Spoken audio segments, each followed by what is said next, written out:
Welcome to our exploration of the Stoic Evening Review. It's wonderful to see so many faces, both familiar and new, joining together in this pursuit of practical wisdom.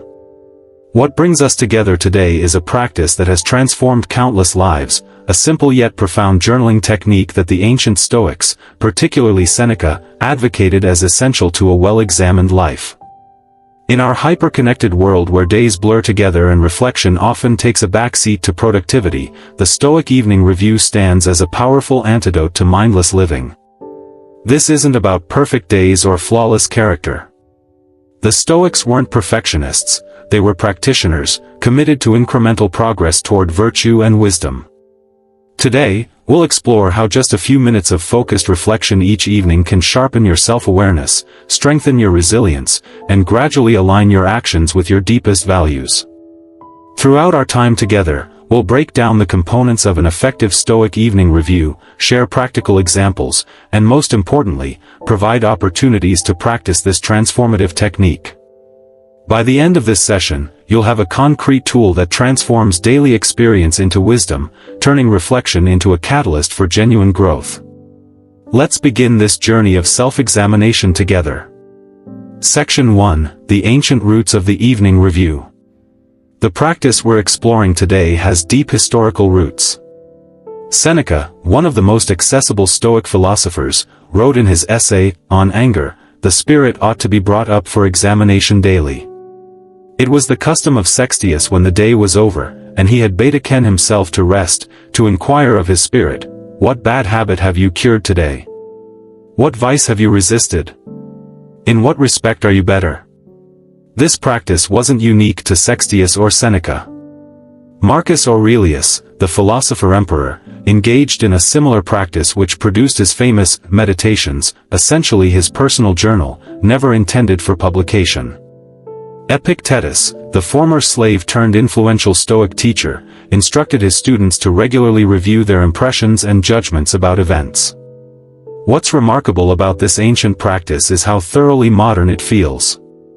Before modern psychology gave us concepts like cognitive behavioral therapy or mindfulness practices, the Stoics had developed a systematic approach to examining thoughts, testing impressions, and reframing our interpretations of events.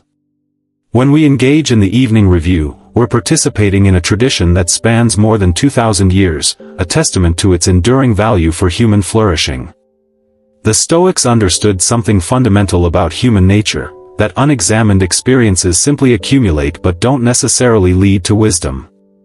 Experiences must be processed, analyzed, and integrated into our understanding. The evening review was their solution to this challenge, transforming raw experience into practical wisdom through consistent reflection. As Epictetus put it, make it your practice to tell yourself, "What impression is this making on me?" Use it for your training.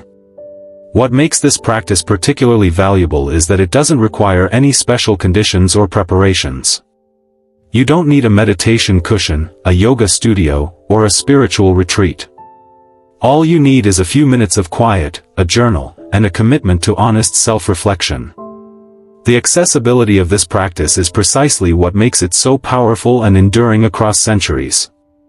Section 2: Why we need reflection in the modern world. Our modern lives present unique challenges that make a practice like the Stoic Evening Review more essential than ever.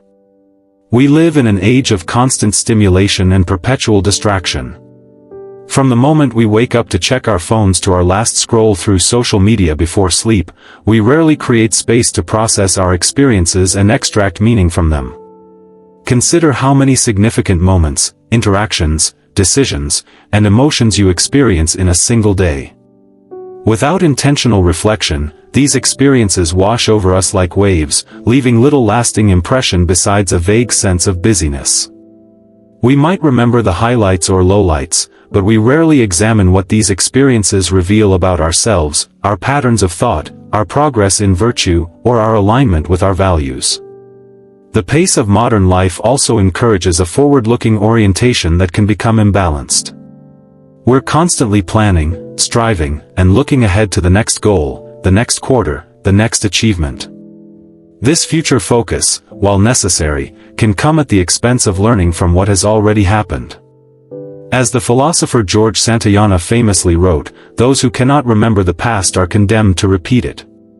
On a personal level, this means that without reflection, we're likely to repeat the same mistakes, react with the same unhelpful patterns, and miss opportunities for growth that our daily experiences offer. Digital technology has also fragmented our attention into ever smaller pieces. Studies show that the average person checks their phone 96 times a day, that's once every 10 minutes. Each of these checks represents an interruption in our cognitive flow, making it increasingly difficult to maintain the kind of sustained attention that meaningful reflection requires. The evening review provides a deliberate counterbalance to this fragmentation, creating a protected space for coherent thought and self-examination. Perhaps most concerning is what psychologists call the doing mode of mind, a state in which we're so focused on accomplishing tasks and meeting external demands that we lose touch with our internal experience. We become human doings rather than human beings. Section 3. The three components of the Stoic Evening Review. The Stoic Evening Review consists of three essential components, each serving a distinct purpose in our journey toward self-improvement and wisdom.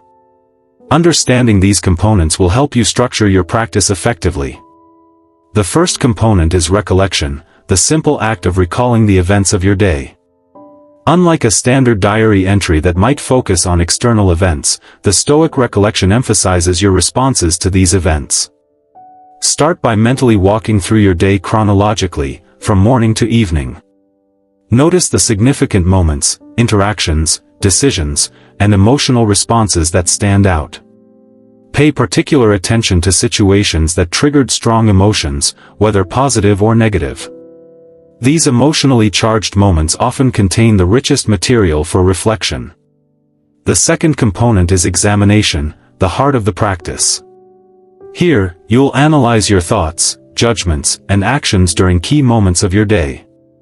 The Stoics were particularly interested in examining where our judgments align with or deviate from virtue. Ask yourself, did I respond with wisdom or foolishness? With justice or unfairness? With courage or cowardice? With temperance or excess? This examination isn't meant to be punitive but illuminating, helping you understand the thought patterns that drive your behaviors. The third component is intention, looking forward with the insights gained from your examination. Based on what you've learned about yourself today, what specific intention will you set for tomorrow?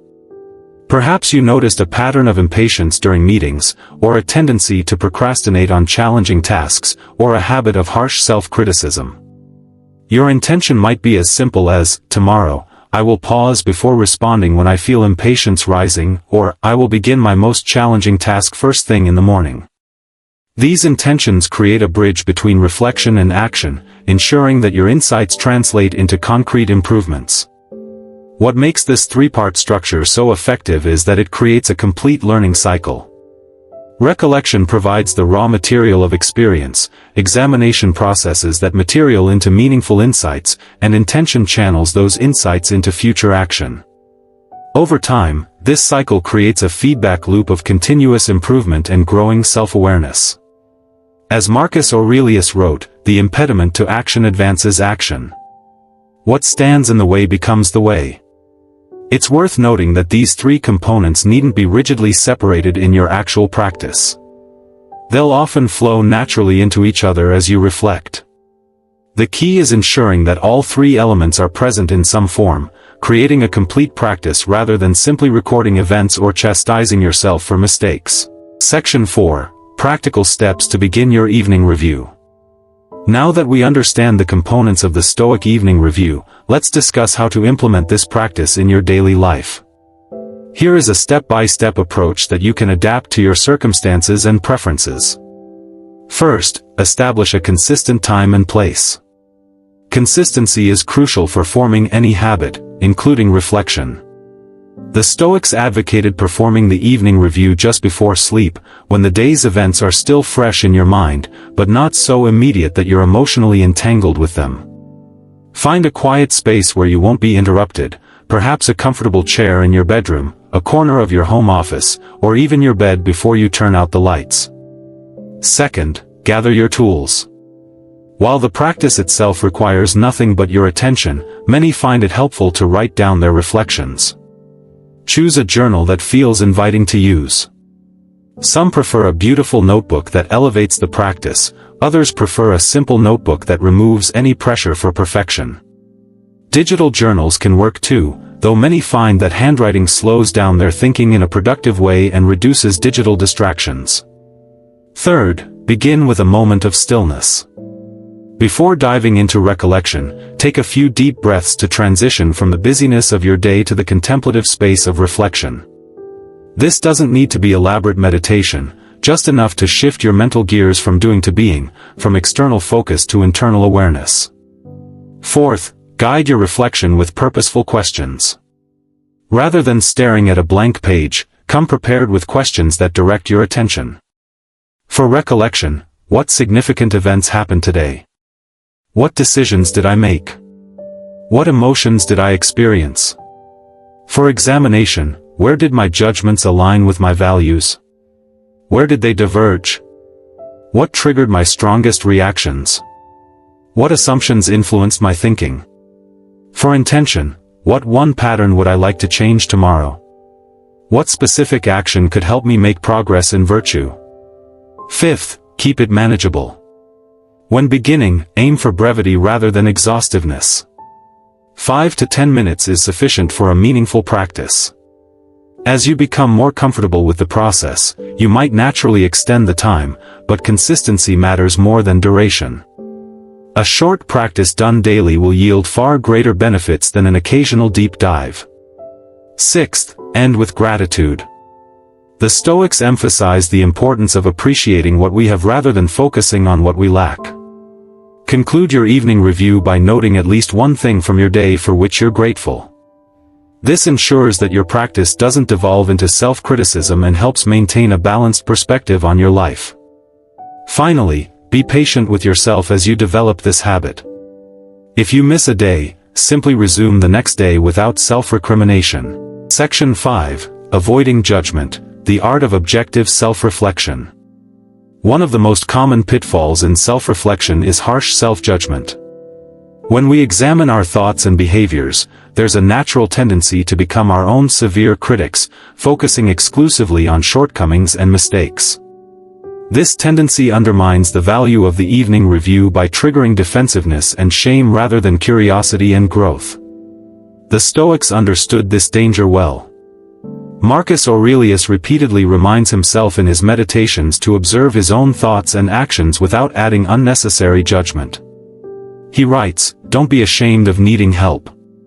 You have a duty to fulfill just like a soldier on the wall of battle. So what if you are injured and can't climb up without another soldier's help?" This attitude of matter-of-fact acceptance is essential to productive self-reflection. So how do we cultivate this attitude of objective self-observation? First, recognize the difference between evaluation and judgment. Evaluation asks, did this thought or action align with virtue? Did it serve my deeper values? Judgment adds unnecessary moral weight. I'm a terrible person for thinking or acting this way. The Stoics believed we should evaluate our progress in virtue, but without the additional layer of self-condemnation that impedes growth. Second, adopt the perspective of a friendly observer.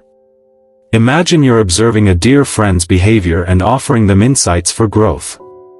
You would likely blend honesty with kindness, pointing out patterns without attacking their character. Extend this same balanced perspective to yourself. As Seneca advised, be gentle with yourself. You are a citizen of the universe, a part of God. In some sense, you are God. Third, focus on specific behaviors and thought patterns rather than global assessments of character. Instead of concluding, I'm an impatient person, note, I noticed impatience arising during 3 specific interactions today. This specificity makes your observations more actionable and less threatening to your sense of self. Fourth, remember that the goal of the evening review is progress, not perfection. The Stoics viewed virtue as an asymptotic goal, something we continuously move toward, even if we never fully reach it. Each evening review is simply one step in a lifelong journey toward wisdom. As Epictetus taught, make the best use of what is in your power, and take the rest as it happens. Fifth, practice distinguishing between what the Stoics called preferred indifference and true virtue. Many of the things we judge ourselves harshly for, productivity lapses, social awkwardness, even some emotions, fall into the category of preferred indifference. They may be preferable or not preferable, but they don't define our moral character. True virtue, for the Stoics, concerned wisdom, justice, courage, and temperance, the qualities we should focus on developing through our evening review.